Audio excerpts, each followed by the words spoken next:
My name is Mary, and I am a doctor of physical therapy and former collegiate basketball player, now fitness enthusiast who helps women, especially former athletes, reignite their passion for fitness and movement to unlock their full potential. And I'm so excited to share a soulful self care conversation today. Hello, sunshine, good to see you again. Had to walk out to let you back in. Stuck in a storm of a relationship. Lost my fire. Oh, and I forgot about me for way too long. But it's rolled on. Now there ain't no shade around here. Won't you leave the clouds under 80? Funny how there ain't no rain. All clear. Hi, my name is Mary, and I am a doctor of physical therapy and former collegiate basketball player, now fitness enthusiast who helps women, especially former athletes, reignite their passion for fitness and movement to unlock their full potential. And I'm so excited to share a soulful self care conversation today. Hey, everybody, it's Pearl Chiarenza with Women's Successful Living and the host of our Soulful Self-Care Conversations show podcast. And I'm so excited today for our guest, Dr. Mary, who is a doctor of physical therapy, a former collegiate athlete and fitness coach dedicated to empowering women over 30 to fuel their bodies, embrace sustainable fitness, and rediscover their inner athlete.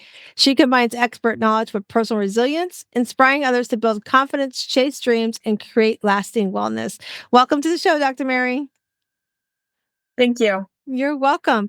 All right. So I do this little thing, and the listener's like, oh, here she goes again, but here we go again. I always like to kind of go back and talk to the inner child, that little girl growing up that, we have these big dreams of what we want to be when we grow up. And, what does that look like in our life and how do we get there? And so, like, for me, I wanted to be a teacher growing up. I always thought I was going to be an elementary school teacher. And so I didn't go that path, but here I am. I'm teaching and empowering women to overcoming people pleasing, that, understanding that we have to put ourselves first and enjoy what's on our joy list. So tell us about Dr. Mary when you were a little girl. Like, what did you want to be when you were growing up, and how does it correlate to what you're doing today? So, when I was a little girl, I always knew I wanted to work in healthcare, but I also had this passion for fitness, being an athlete, playing sports, but I never knew like how to intertwine that. But I always had this deep desire to be a like fitness model or, step on stage as a, bikini model. And, I traveled down the path into healthcare, became a physical therapist, thinking, that's going to pay more than being a personal trainer and still get that healthcare aspect that had been ingrained in my head growing up with a mom that was a nurse. And now I recently stepped on stage at 36, facing my biggest fear of putting myself out there, and did my first NPC bikini competition. And I have now started my own fitness coaching business, helping women over 30 to, reignite that passion and chase those dreams. I think that's so cool. And what's so interesting about that question, Dr. Mary, is like it always seems 9 out of 10, probably even close to that. It always seems to correlate really well together with what we all want to do growing up. In some way or another, it's what I tell everybody, whatever you believe in, but for me, it's God. But I believe that, we come into this world and it's already sort of laid out the game plan of what's supposed to happen for us, right? But sometimes we think we have to deviate from it. Sometimes we think, oh, well, if I want to do that thing, like it scares us, right? We're afraid of doing that. So maybe I'm going to go try this instead. Even though in our deepest of our heart and our soul, which is why we have these soulful conversations, it's like we know what we're supposed to do. We know that that's our plan, but we're thinking, oh, let me go do it this way because maybe I don't want to stand on a stage and be in a bikini contest. Maybe I don't want to do that. Maybe, I think that's too scary. But when we really step into what I call our Shiro self, when we really step into what that goal is supposed to be, and we can overcome that fear, amazing things happen from that. We see some amazing stuff develop for, us personally. And if you have a business or you're an employee, or if you're what I call CEO mom running a household at home, things change in our lives when we really start stepping into what our path is supposed to be and not go off the course. How do you feel about that? I mean, I can completely agree with all of that because, I like growing up in a family that my mom was, you know, a very strong woman working full time as a nurse and, just always talking about healthcare. So I felt like, that was my calling was healthcare, going into physical therapy and, the dream of being a fitness coach, wellness coach, and doing, you know, what I truly desired since, as a young kid. Like it just didn't seem realistic because nobody around me was doing that. So I'm like, oh, like I'm not good enough for that. Like I don't know anybody's that's doing that. Um, so just like your environment around you kind of shapes. And then as we grow older and just start, experiencing things and chasing down different things, it's like, okay, I can keep going. Like I'm gonna do this. And we do step into our power. Yeah, it's so true. It's like, and I like what you said about our environment. I always tell my clients when I'm coaching with my clients, especially when we're working on the Shiro method, I'm like, you are the five sum of the people you hang around with. Like, who's around you? Who's uplifting you to be the person you want to become or that you are, but who's holding you back from being that person, right? And so I talk about that often about how does that, how are they showing up in your life? And do you need to reevaluate who those five people are? Because it can stop you and inhibit you from doing these things you dream of doing. If you don't have the right people cheering you on, you may not go stand on a stage and whether it's a bikini contest, whether it's speaking, whatever that is, you may not stand up and on a stage of what you want to be in your life, that life stage because you're letting other people hold you back and you're letting your mindset hold you back, right? And so, one of the things we're talking about today is how to, confronting fears and stepping and embracing those new beginnings. What would you say was some of the things that helped you to embrace this beginning and like to like let's just talk about I mean most women are scared to death. They look in the mirror and they're like, I don't want to look at my body." They have that mindset of that I'm not beautiful. And so maybe there's somebody that's listening going, I always wanted to do what Dr. Mary is saying she's doing, but I'm scared because I don't think I'm beautiful enough, right? What would you say that person that's listening and encourage them to embrace that beginning? So, for me, it was I had to really acknowledge what was holding me back, not necessarily the people around me. It was alcohol that was holding me back because I was masking so many other things that had gotten in the way of my self worth. Going through a divorce, losing a parent, I, covered a lot of that with the alcohol. So I didn't really know what I really wanted to do with my life, just going through the motions, bringing home a paycheck as a physical therapist. And, you know, the more I started moving my body, I just started clearing out some of that stuff. And it allowed me to, start chasing smaller things. And, every day that you build these habits of like moving your body or, eating, you know, the proper food and, working on that mindset of knowing like I'm no different than anybody else. So if I want something, I can go get it. It may take me longer. It may take somebody else half the time. It's just you have to just start and see where it leads. And the more you build the habits, you just become unstoppable.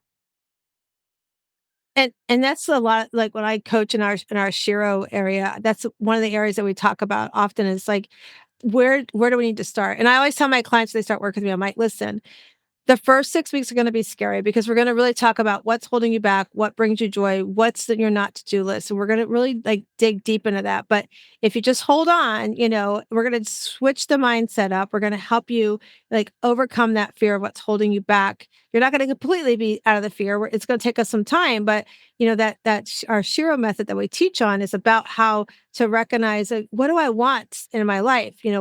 What is that joy? And when we think about what brings us joy, what are we doing that's stopping us from from stepping into that joy? And like you said, you are masking, you're using things to mask it because, we're going to go through some stuff in our life that's going to be hard. Like you said, losing a parent, I'm so sorry about that. I mean, I know, I haven't lost a parent, but losing our son 2 years ago, I started making unhealthy choices. And for me, it was stepping back into old eating habits. I'd got myself so far for those and I'd step back in these old eating habits and I watched myself start to balloon. I'm like, I need to make a change. I need to take that back. I need to take that control back of that. But, those are things that will happen to us because we want to mask the feeling. We don't want to address that feeling that's coming up. And so that's something I love to work with my clients on and be like, okay, let's talk about what brings you joy. And let's just take one thing on that list. And for the next 30 days, like work on that joy. Like work on being that joyful person in that area of your life. And so and it's hard. It's hard work because we get scared to do it because, life changes. Something's happened. It's drastic changing, like what we're talking about. And it scares us to be like, we could be fearful of the joy.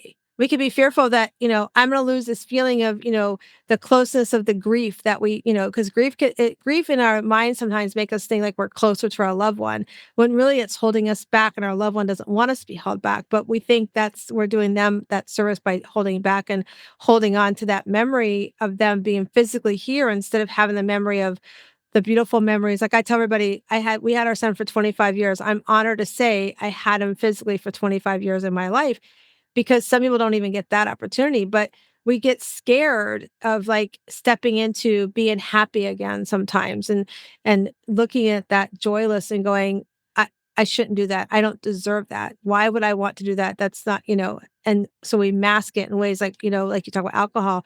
So for you, when you were trying to step away from what was masking you, what were some of the tools you had to do because I'm sure it was scary, like, whether it's alcohol, some people drugs, some people it's eating. There's things that we give our comfort. We think we're comforting ourselves, right? So it becomes fearful that we're going to give up that comfort, give up that blanket that's holding us, right? What were some of the things that scared you to start releasing that comfort blanket you had and really start stepping into your joy again? So, giving up the alcohol, it started out like I was just going to take a short, break. It was over, January, so I wasn't really, going out doing things anyways. It was cold in Iowa. So it's like, okay, this is good. Like I can just kind of self-isolate. But then when I started becoming social, it was scary to, oh, I'm not drinking. And everybody that, I was around was like, why? Like, what's wrong? Like, are you pregnant? Did you get in trouble? And so having to face all of that and simply just say, I don't want to, or I'm going to get up early tomorrow and work out. So I don't want to feel like crap when I do that. And, getting all of this feedback like, oh, like that's stupid, or think, all of that projection of other people.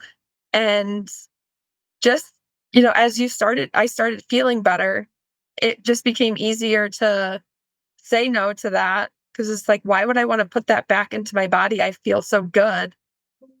And, touching on the grief, like letting go of it was like, I think 10 years, over 10 years since my dad had passed when I quit drinking. And, letting go of that grief, like, oh, I used to drink to celebrate my dad, like on his birthday, Father's Day, things like that.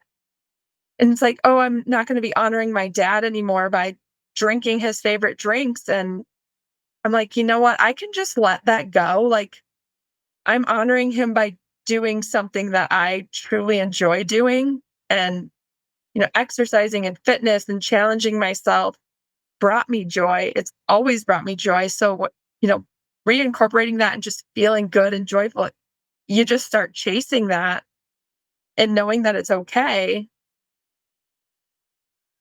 That was It's the sort of biggest almost it's turning sort of point. almost like it becomes that new comfort blanket, right? It's like, "Oh my gosh, this joy feels so good. This is my comfort blanket now." Like, I'm enjoying being active. I'm enjoying working out. I'm enjoying, a new hobby you've started. Those are things that we can work on to be happy with and to have a new comfort blanket. And it's funny you were saying about how you honor your dad.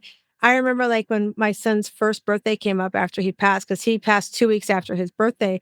And I was like, how am I gonna honor his first birthday? And one of my friends that she actually was a person who sat with us when we were planning his funeral. She had lost her son a few years ago and she worked at the funeral home and she sat with my husband and I and my younger son. And so I've become really we say we're two friends that wish we never met, right? And so I said to her, I go, how do I celebrate his birthday? And she gave me the best thing ever. So I'm going to share this with you. Maybe you can do it with your dad in his memories. I go to the local bakery, so that's it's Publix here, it's a grocery store here, they make the best cakes, and I go in and I pay for a cake or cupcakes for a little boy, preferably a boy, but if not, I'll do it for a girl whose birthday is, like, that weekend of Matt's weekend, like, close to his birthday, and then I write a card to the mom, and I ask them to put the card and I also put a gift card in there with, where I've already paid for them to get the balloons and flowers for the mom. And I remember the first time I went in to do that, the girl at the bakery, she's like, "You wanna do what?" I'm like, "Yeah." She goes, "Oh my gosh, that's just so sweet." I'm like, "Yeah." So I do that every year now, and I go to a different Publix, like, around here so that I don't make sure I don't get the same mom all the time, you never know. Mhm. And it was so comforting and so fulfilling to think, and then I say, "Can you just make send a special wish to heaven to him for us?" And it's so comforting to think somebody is celebrating something that they still have their child here or their loved one here with, right? So maybe your dad's favorite restaurant, just go by the restaurant and give a gift card to the bartender and say, "Hey, use this today for somebody who's, having this drink today," or something like that. It's someplace or they know you, and just be like, "Hey, this is in honor of somebody's dad." It's to me, it's just like it's a way of finding that joy in their passing that honors them too, but it's healthy for us, right? And I think that that's a great way to honor our loved ones. And I just wanted to share that. It was on my heart to share that with you because when you give up when you change a lifestyle, especially alcohol. I mean, I have a family member right now that's dealing with that disease of alcoholism, and to watch what you go through for that, it's a lot. It's scary. I've watched it be, the comfort blanket for her since she was 13 years old and she's 37, right? And so you want it so bad for them. And so I just want to tell you, I'm so proud of you that you've been able to make that lifestyle change, but it's scary. Making changes in our life are very, very scary. And it's, and like confronting those fears can be very overwhelming for us as we're talking about. And so with what you're doing today, walk us through like how are you helping some of your clients? Because I know the world of fitness. Listen, I was not a gym person. I had a great personal trainer, and then she decided to go become a business coach. I'm like, can you still do some personal training? But like she would push me, but she knew she could push me because I was open to it, right? I was open, Right. like the T-Rex, I think it was called. Like she'd have me do this T-Rex. I'm like going, and I would never know. She would never tell me when it was T-Rex day because she was always afraid. And she was probably right. I might not show up. So T-Rex day, I'll be like, oh, okay, I love you still. But so tell us, like, for that client you're working with, that's like they're going to start embracing this new journey of this health and wellness. How do you help them with their mindset of overcoming that fear of like, maybe they don't like the gym or they're scared of the gym? Like, how do you help them walk through that? So, no, being a physical therapist and a former athlete, like I've got both perspectives. I've worked with, geriatrics most of my physical therapy career. And I used to use, like workout methods and exercises that I personally did, but just scaling them back to something that was manageable. So, for example, like I have a client right now who has never really exercised or worked out, and we're just really focusing on doing things that she can do at home, like body weight exercises, things to just get her moving and to build that habit. And, trying not to make her super sore and miserable, but yet knowing that, it is going to be a little bit uncomfortable. she is going to have some muscle aches and pains, and, coaching her through that, knowing that that's normal. And, she just has more energy with her daily life.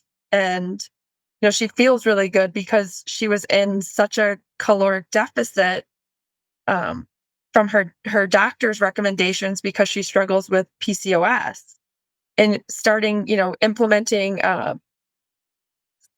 more balanced nutrition program for her and just slowly adding things in. And she, messaged me the other day, like, I love food. Like, I'm so excited that I can actually eat things and, in moderation, and knowing, she knows she had a, massive sweet addiction, and that's how she comforted herself from, previous things that occurred in her life.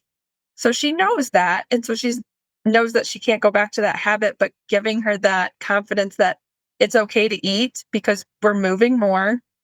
You need to have that fuel. And, just giving her, constant encouragement and reassuring her that, all of these things are normal. And she's super, excited to do this, the exercises just 3 times a week. Like, we're not going to just start you going from nothing to 7 days a week because you're already having back pain, and, you're starting something new. So, just creating a foundation of small habits, and, you know, she's thriving, and it makes me happy to see other women, be able to feel good, because I just want to project out like all of the good feeling that I've had over the last 3 years of, giving up alcohol and just facing fears based on, building small habits. I love that you said that. I love that story about the client because you were just those are listening. Dr. Mary's smile is just so big when she's talking about that client, and I love talking about my clients that had those success. Like I love, I have a client that I love the fact that she wanted a new dining room table, and she was like, but I don't know, my husband's not open to it. So we start talking about, well, why? And we start understanding that his language is more about, his language is financial. He was worried about the finances. And so as it came up with options, we're like, okay, let's create options that he can help choose from. Like, let him help you choose. Give me 3 options that you're comfortable with that you would be happy if he chose one of the 3, you'd still be happy. And so we create 3 different versions of this table, whether it was keep the table she has and reupholster the chairs, get a brand new set, or just like maybe just paint the table or something. And so we went back and she actually got the table she wanted, which was like, I think it's a brand new table, but it was, watching her do that work and be able to learning to communicate that, realistic expectations that she was looking for, while also learning how to understand to speak to the other person in the way they understand and they love them. It's so powerful to watch that happen. I've had clients come to my retreat and they're doing something they think they're loved. They think they're, 2 people have had 2 different businesses that they were running as self-employed people. And after my retreat, one closed it up, sold everything, and has been traveling the world in a bus with her family.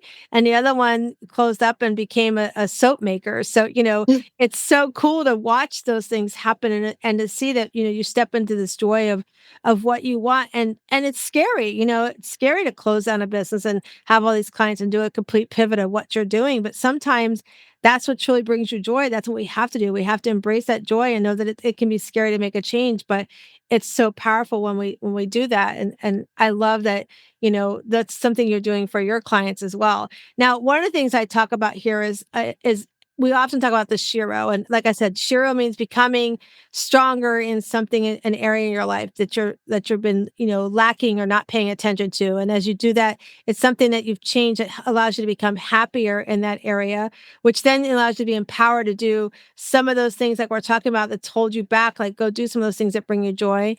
And then as that happens, you radiantly show up in circles and around friends and family and work.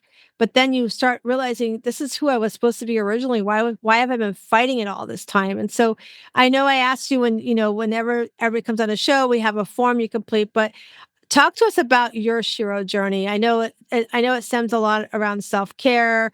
I know it stems around your coaching that you do and you teach and with your clients and some sacrifices. So talk to us about your Shiro journey. So, yeah, I mean, it goes back. I, gave up drinking back in 2022. after I went through a divorce in 2020, started drinking even more after that because my self-worth and confidence was shattered because why couldn't I be loved?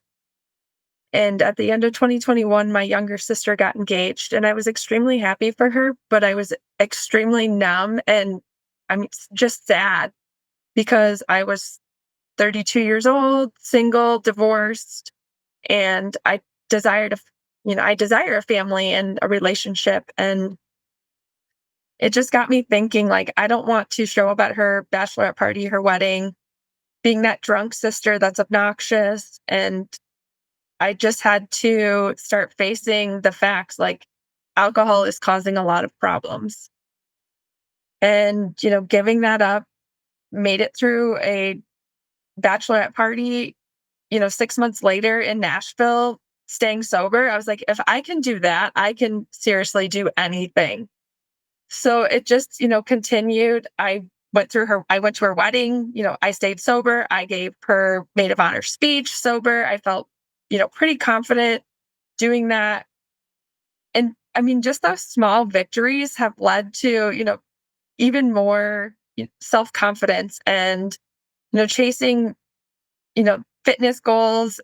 I know I can do those things, but it's when you have to do like this recent bikini competition that I did.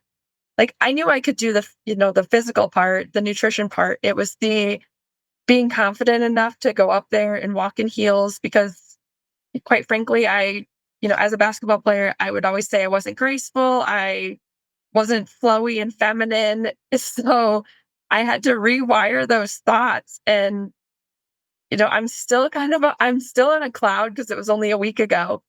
And it's just like, I freaking did that. Like, I'm my own hero. Like, I just stepped into something that was so scary. I didn't know what it would feel like.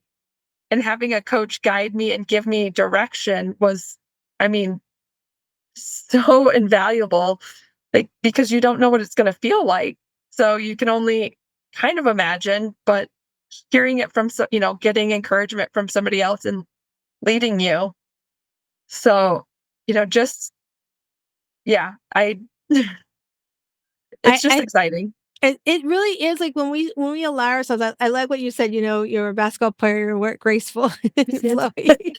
Yeah, definitely had And to rewire that, retrain my brain. Like I told myself at the beginning of, training for that, like I cannot tell myself I'm not graceful. Like I had yeah, to just cut that out and say, I'm graceful, I'm flowing, I'm elegant, I'm feminine. Like I just had to constantly reassure myself. And yeah, I still had doubts at times, but I was like, nope, I'm not going to let myself go back into, I'm clunky, I'm a basketball player, I'm a jock. Like, no, can't and do but that. that's so powerful because like we do our mind is our best friend, but it can also be our worst enemy, right? Which I talk about that often, like, especially when I'm coaching my clients in our Shiro program, that we become our worst enemy because we want to believe those thoughts, and what you did is exactly what I coach my clients on is to like, you got to change the thought. So when it comes up, you got to, stop gap. And I call it, I call mine Betsy. And I have an Aunt Betsy. She's amazing.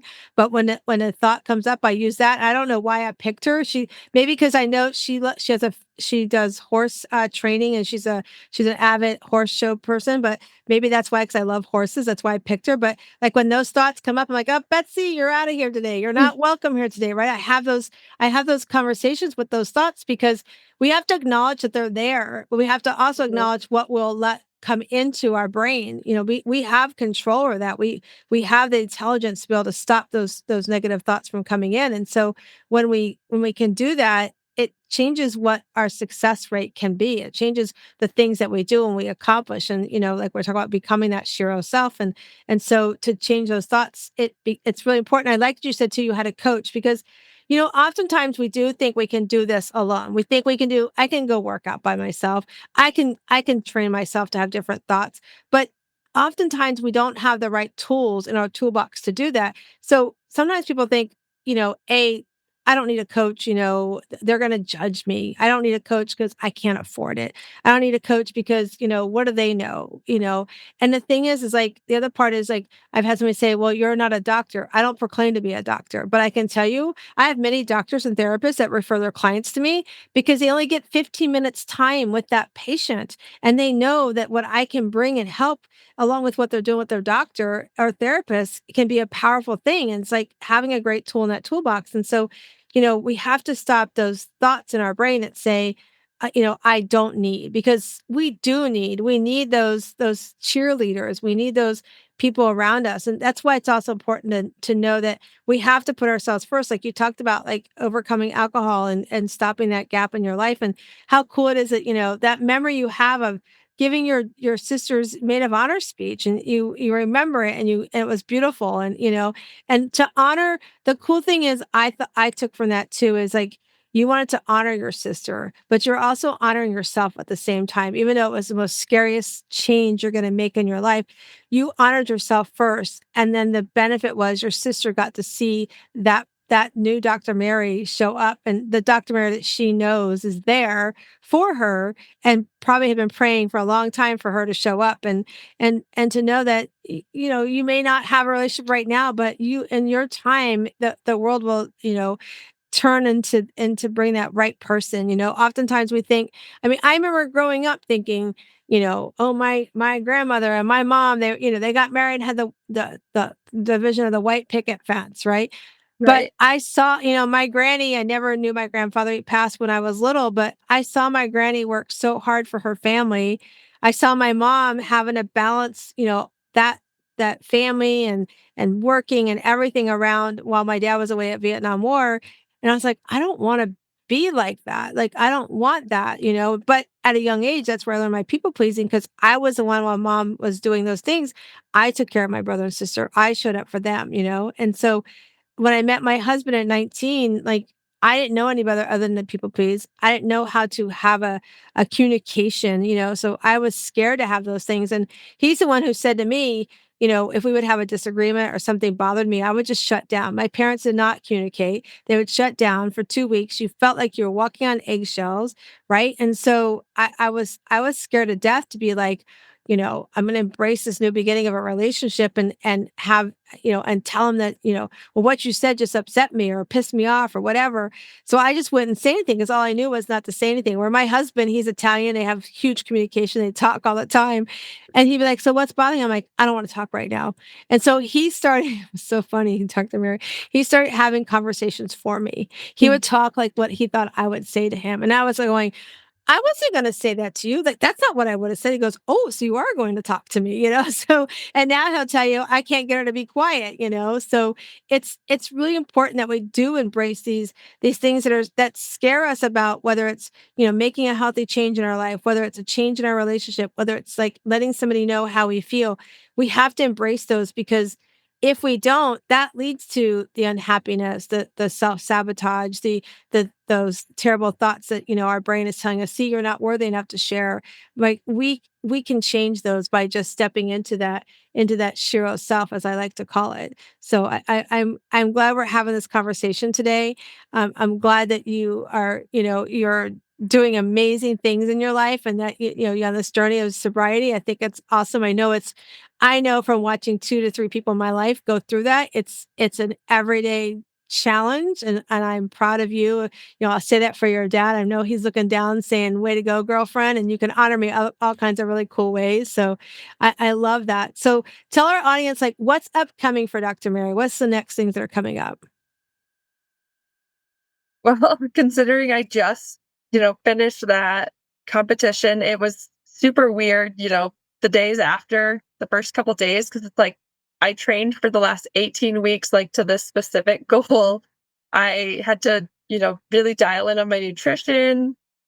I was in a pretty significant caloric deficit just to get to that stage lean look. And the day after the competition, I woke up and had to fly back to Colorado, and my body just had this massive stress response. And it was just like the next couple days was like I felt lost. And so I didn't know what I was going to do.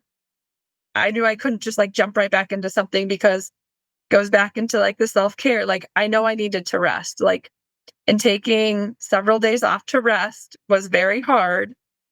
But the more, it's been 5 days since the competition. And, now that I'm feeling back to myself, I'm like, okay, the next goal, I have things in mind. I'm not a big one to share my like big picture fitness goals until it's almost accomplished. I don't know. That's just been something I always withhold to myself because personal, feelings of, what if I let myself down or what if I let people down if I told them all and then I don't do it. So something again, like trying to work through that, but goals now that I can share is just really just dialing in on my business, focusing on my clients and getting them, you know, giving them the attention because training for that competition took a lot of time. So, just working on giving back. Want to do a lot of volunteering over the holiday season just to give back to, everybody that's supported me over the last 6 months. That's awesome. I like what you're saying about I get what you're saying about not sharing too much because, if you don't work it, like people look at you. I think for me, that makes you human. Like if you share it, like I'm not telling you to share it here, but if you share it and for some reason you don't achieve what it is the full amount, you're going to achieve some of it. And Yeah, it just shows the human side of us to say, yeah, I said I wanted to lose 100 pounds. I lost 40 pounds. You still did something, right? We have to right. remember that. So I'm just going to give you a coaching moment there to say, don't worry because you're human. And Mhm. we like to see the human side of people. It's also a teaching moment for us to know that, to see that Dr. Mary even has apprehensions about like, I don't want to share too much because if it doesn't work, right? It goes to show your human side. And I think I love that you are using our platform to say, even I can be, human and hold things back, especially like from a fitness standpoint, it goes to show again that we all have those fears and those challenges that that can hold us back or not let us be our full step into that person we want to be. And I love that you did that. I love that you're sharing that too. I think it's very, very, very cool. Um, but I just wanted to, thank you so much for coming on the show and um and tell you that I'm so proud of what you did and what you've accomplished. And before we go, I want to just ask you to let us shuffle oh wait, before we go, tell me how they can find you, Dr. Mary. So you can find me on Instagram at Empowered Without Limit. And I also have a website. It's www.themaryburmeister.com/ageless athlete. And you can learn more about me there and get some insights on my recent journey to the stage and how I overcame a lot of the mindset hack or, mindset. And yeah, Yay, and we'll put that on the show notes. Okay, so tell me when to stop shuffling so we can read your card. So here we stop. go. All right, yours says, how do I deal with adversity? How do you deal with adversity? Oh, that's now, I literally just lean into it. Um, there's been a lot of discomfort in the last year, just, starting a business, taking on different challenge, fitness challenges. The, a lot of anxieties have come up and I know that when I feel anxious, I just have to sit and process and know that that's not going to last forever Yay. and do a lot of self-care to, Awesome. ease that, Right. ease my mind and put in some subliminal messaging to reaffirm my, positive mindset. Yeah. It's all about what we tell our brain, right? That's awesome. Well, I want to thank you so much. And for everybody who's watching and listening, make sure you like and follow us below. And I just want to remind you that as you come into this world, we're a little rough on the outside, but as you work on opening up and working on that inside, you're going to find your inner pearl of greatness. And I hope all of you guys go out today and find your inner pearl of greatness and start stepping into your fears. Have a great day. Hey, everybody. What a great session we just had with Dr. Mary. I just wanted to close out and just remind you, like, she really talked about stepping in and embracing those fears, those things that can hold us back. And, we talk about that often in the Shiro League. We talk about stepping into your Shiro self. And that's really what she did, how she shared that she did this bikini contest and how she'd been working so hard to accomplish it and to stand on a stage and change her mindset. Instead of telling herself she was clunky and this athlete, she said she was beautiful and free flowing. And she truly changed the mindset. And that's truly what it is about. We have to do when we want to embrace and step into a fear. We have to allow those judge and saboteurs to tell us we're not worthy, nobody's going to care, it's not going to be successful. All those things that brain who wants to be that negative Nelly in our mind, to understand that our best friend is our brain, but it is our worst enemy. But to embrace the best friend side of it and be like, I am beautiful, I am flowy, I can walk a stage and look amazing. And so in your life today, like, what is holding you back? Like, what fear is not allowing you to step into that person who is stronger, can be happier, empowered, radiant, and original self in your area of your life, whether it's, your health and wellness, whether it's becoming better financially stable, whether it's stepping in and starting a new business or becoming an even better leader at your job. Whatever that is that's holding you back, I would love to help you change that mindset, help you embrace your own personal Shira within. And so if it's something that we talked about and resonated with you on today's episode, and you want to learn more and maybe have a mini coaching session on that and be like, hey, Pearl, I would love to talk with you about that. I'm going to encourage you to grab one of our mini coaching sessions, and you can go to wsliving.com/Shiro. That's wsliving.com/Shiro. And use the code Shiro, and you can get a free session with me. And let's talk about where you want to step into your Shiro self. Because I want you to know you are amazing and beautifully made, and it's time you become your Shiro of your life. Have a great day.